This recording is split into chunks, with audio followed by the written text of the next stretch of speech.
था। श्री कृष्ण में प्रवेश करके बोल रहा है कि मुझ ब्रह्म का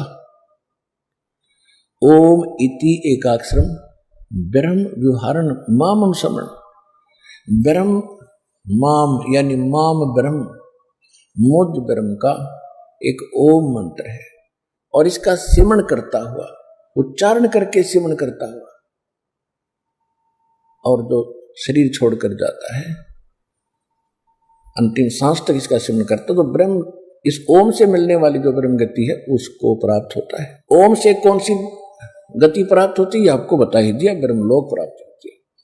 अब श्रीमद् भगवद गीता अध्याय नंबर 8 के श्लोक नंबर 16 में यह भी स्पष्ट कर दिया है कि ब्रह्मलोक में गए हुए प्राणी भी पुनरावृत्ति के अंदर है अर्जुन। वैसे इस श्लोक का अनुवादकों ने गलत कर रखा है। इन्होंने ये लिख दिया कि मुझे प्राप्त होकर के किसी का जन्म नहीं होता। नहीं, इसका अर्थ ये है कि ब्रह्मलोक में गए हुए प्राणी भी पुनरावृत्ति यानी पुनर्जन्म मृत्यु के अंदर है अर्जुन। और जो ये नहीं जानता कि ओम के जाप वाला ब्रह्मलोक में गया, ब्रह्मलोक में गए हुए भी जन्म मृत्यु में रहते हैं, वो मुझे प्राप्त होकर भी पुनर्जन्म है अर्जुन। यहाँ का कितना यश बना ले किसी भी क्षेत्र में,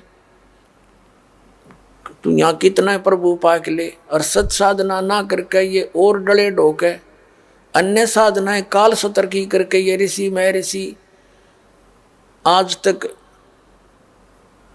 प्रभुता के पात्र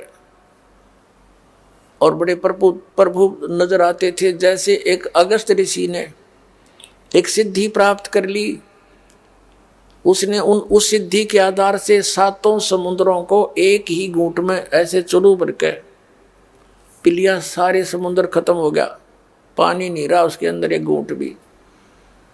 और फिर हाहाकार मच गई, सबने प्रार्थना की, उल्टा है उसमें कहते कुरला कर दिया, समुद्र भर गया, वो एज इट इज फॉल हो गया।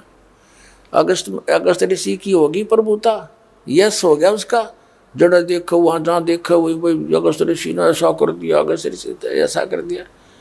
आगे क्या बनेगा? अगस्त ऋषि इन सिद्धियों की से प्रभु बन गया, आगे गधे की योनि में जाएगा क्योंकि वो सच साधना नहीं इसके पास।